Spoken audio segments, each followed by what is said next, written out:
কাক এক অদ্ভুত পাখি। শাস্ত্র বলে কাক হলো পিতৃলোকের দূত। আবার গ্রাম বাংলার মানুষ বিশ্বাস করে কাকেরা আসলে আমাদের পূর্বপুরুষদের আত্মা। কিন্তু ভাবুন তো, যদি কোনো আত্মা মুক্তি না পায়, যদি সেই আত্মা সংসার ছেড়ে যেতে না পারে আর বারবার ফিরে আসে আপনার, আমার, আমাদের চারপাশে, আপনি কি বিশ্বাস করবেন যদি একদিন জানলার ধারে বসা কাকটা হঠাৎ আপনার চেনা মানুষের গলায় ডেকে ওঠে? ওটা কি শুধুই কাক, নাকি ফিরে আসা আত্মা? স্বাগতম বন্ধুরা, গল্প হলো সত্যি ঘটনাতে। আজ যে গল্পটা শোনাবো সেটা নিছক কোনো গল্প কাহিনী নয়, একেবারে সত্যি ঘটনা। লেখক পল্লব হালদারের জীবনের একটি সত্যি কাহিনী। উনি শুনেছিলেন ওনার দিদিমার মুখ থেকে। একটা কাক, হ্যাঁ ঠিকই শুনেছেন, একটা কাক যে কোনো সাধারণ পাখি নয়। সে কি শুধুই পাখি ছিল, নাকি তার অকাল প্রয়াত দাদুর আত্মা? আজকের গল্প খা খা, তোরা ভালো করে খা। ঘটনাটা আমার দিদিমার মুখে শোনা। আমার দাদু মারা যান মাত্র 40 বছর বয়সে। দাদুর বড় ব্যবসা ছিল। আমার দাদু ছিলেন জমিদার পরিবারের ছেলে। বড় ব্যবসা ছিল, তাই টাকা পয়সাও ছিল অঢেল। কিন্তু জীবনটা বেহিসাবি খাবার দাবার, ভোগবিলাস এইসবেই কেটে যেত দিনরাত। দাদু ছিলেন ভোজন রসিক। নতুন খাবার না হলে পেট ভরত না। কিন্তু ভাগ্য অন্য খেলা খেলল। মাত্র 40 বছর বয়সে হঠাৎ একদিন অসুখে ভেঙে পড়লেন। শেষ পর্যন্ত প্রাণটাও গেল। 6 জনকে সংসারে ফেলে রেখে অকালেই চলে গেলেন আমার দাদু। হঠাৎ নিঃসঙ্গ হয়ে গেল গোটা পরিবার। আমার দিদিমা তখন একেবারে একা। 5টা সন্তান আর হাতে সামান্য কিছু গয়না আর জমি জমা। তিনি কারোর কাছে হাত পাতেননি কোনোদিন, কারোর বাড়িতেও কাজ করেননি। নিজের সম্মান আর সংসার বাঁচিয়ে অমানসিক কষ্টে সন্তানদের মানুষ করেন। তখনকার সমাজে একজন একাকী মহিলার এরকম সংগ্রাম করলে মানুষ তাকাতো অবাক চোখে। কিন্তু দিদিমা নত হননি এতে। সমাজের এক একাকী নিঃস্ব মহিলার এই আত্মত্যাগ সত্যিই প্রশংসা দাবি রাখে। যাই হোক, এবার আসল ঘটনায় আসা যাক। দাদুর মৃত্যুর পরদিন এক অদ্ভুত কাক এসে বসলো মামাবাড়ির ছাদে। সবার নজর কাড়ল ওর আচরণ। সে কখনো দূরে খাবার সন্ধানে যেত না। সারাদিন থাকতো দিদিমার আশেপাশে। সারাদিন মামারা বা মা যেখানে যেত সেখানেই পেছন পেছন উড়ে যেত, বা দিদিমার পেছন পেছনই উড়ত।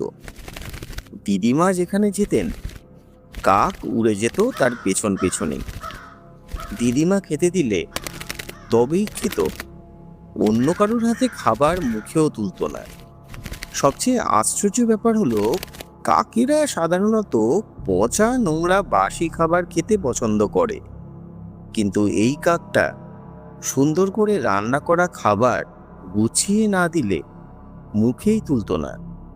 আর সেটা দিদিমার হাতে দিলেই তবেই খেত, অন্য কারোর হাতে খাবার ছুতো না। একদিন আমার মা খেলতে খেলতে পুকুরে পড়ে গেলেন। তখনও সাঁতার জানতেন না, জলে ডুবে হাবুডুবু খাচ্ছেন। ঠিক তখনই কাকটা বাড়ির দরজায় এসে ভীষণ অদ্ভুতভাবে ডাকতে লাগলো। সেই ডাক সাধারণ কাকের ডাক নয়। মনে হচ্ছিল সে বিপদের খবর দিচ্ছে। সবাই দৌড়ে বাইরে এসে দেখে আমার মা প্রায় ডুবে যাচ্ছে। বড় মামা ছুটে গিয়ে লাফ দিয়ে মাকে বাঁচালেন। সেদিন যদি ওই কাক না থাকতো, হয়তো মা আর বেঁচে ফিরতেন না। আবার শীতের রাতে মা হঠাৎ ভীষণ অসুস্থ হয়ে পড়ে। জ্বর যেন আগুনের মতো জ্বলছে শরীরে। বাড়িতে তখন ডাক্তার ডাকার সামর্থ্য নেই। সবার চোখে ভয় আর উৎকণ্ঠা। ঠিক তখনই জানলার ধারে বসে গেল সেই কাক। সে ডাক যেন কানে বিঁধে যাচ্ছিল। মনে হচ্ছিল কাকটা কিছু জানাতে চাইছে, সতর্ক করছে। সারা রাত জানলার কাছে বসেই ডাকতে থাকলো সে। অবাক কথার মতো ব্যাপার যে ভোরের আলো ফোটার সঙ্গে সঙ্গেই পাড়ার ডাক্তার হঠাৎই বাড়িতে চলে এলেন।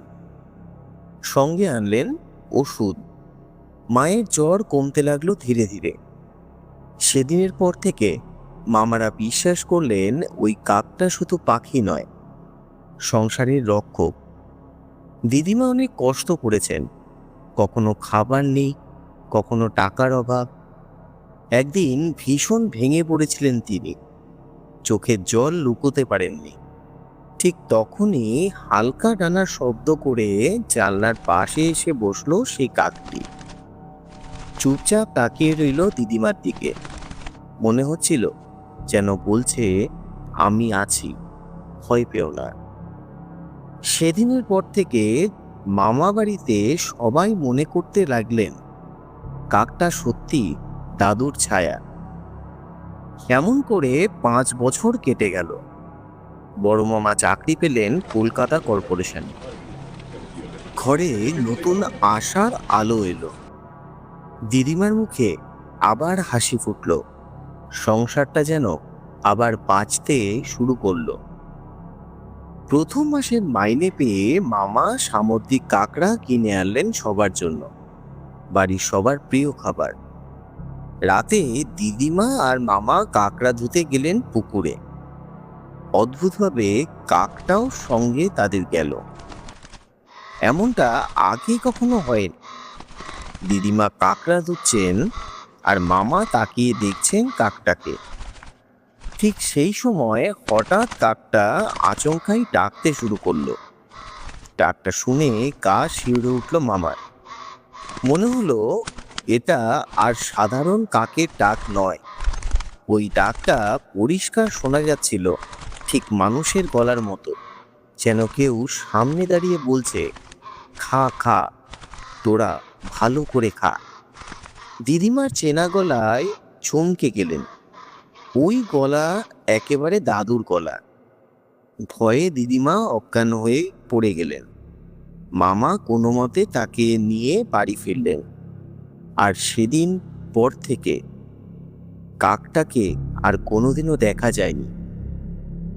আমি একদিন দিদিমাকে জিজ্ঞেস করেছিলাম, দিদা, ওই কাকটা কি দাদু ছিল? দিদিমা কোনো উত্তর দেননি, শুধু আমার চোখে চোখ রেখে চুপ করে চলে গিয়েছিলেন। আজ বড় হয়েছি, কিন্তু দিদিমার সেই নীরব দৃষ্টি ভুলতে পারিনি। হয়তো সত্যি যতদিন সন্তানকে স্বাবলম্বী না করা যায়, ততদিন পিতামাতার আত্মা মুক্তি পায় না। হয়তো সেই রাতেই আমার দাদু কাক হয়ে বলেছিলেন, খা খা, তোরা ভালো করে খা। আমি আজও জানি না এটা সত্যিই একটা কাক ছিল, নাকি আমার অকাল প্রয়াত দাদুর আত্মা। তবে একটা কথা বুঝেছি, সন্তান যেমন দায়িত্ব পালন করে পিতামাতার প্রতি, তেমনি পিতামাতাও সমান দায়িত্ব পালন করে থাকেন তাদের সংসারের প্রতি। যে মানুষ সেই দায়িত্ব এড়িয়ে যায়, সে মৃত্যুর পরেও শান্তি পায় না। বন্ধুরা, একটা সাধারণ কাকের গল্প হয়তো আপনাদের কাছে নিছক অদ্ভুত লেগেছে, কিন্তু ভেবে দেখুন তো, আমরা যারা বেঁচে আছি তাদের প্রতি যদি আমরা দায়িত্ব পালন না করি, তাহলে চলে যাওয়া মানুষগুলো হয়তো মুক্তি পায় না। সম্মান, ভালোবাসা আর যত্ন, এগুলোই একমাত্র উপায় যাতে পূর্বপুরুষরা শান্তি পান আর আমাদের ঘরে আর অদৃশ্য আতঙ্ক ফিরে আসে না। মনে রাখবেন, কাক ডাকে হয়তো শুধু খাবারের লোভে নয়, কখনো কখনো ডাকে তাদের অপূর্ণ ব্যথার সুরে। আপনি যদি আজকের গল্পটি উপভোগ করেছেন, তাহলে আমাদের চ্যানেল গল্প হলো সত্যি ঘটনাকে সাবস্ক্রাইব করতে ভুলবেন না। শেয়ার করুন আপনার বন্ধুদের সঙ্গে, যাতে তারাও শুনতে পারে এই সত্যি ঘটনা। আর নোটিফিকেশন বেল চাপিয়ে রাখুন, যাতে কোনো নতুন গল্প মিস না হয়। সবথেকে বড় কথা, সত্যি আর ভয়কে একসাথে অনুভব করতে থাকুন। ধন্যবাদ বন্ধুরা। আর মনে রাখবেন, গল্প কখনো শেষ হয় না যতদিন পর্যন্ত আমরা শুনি।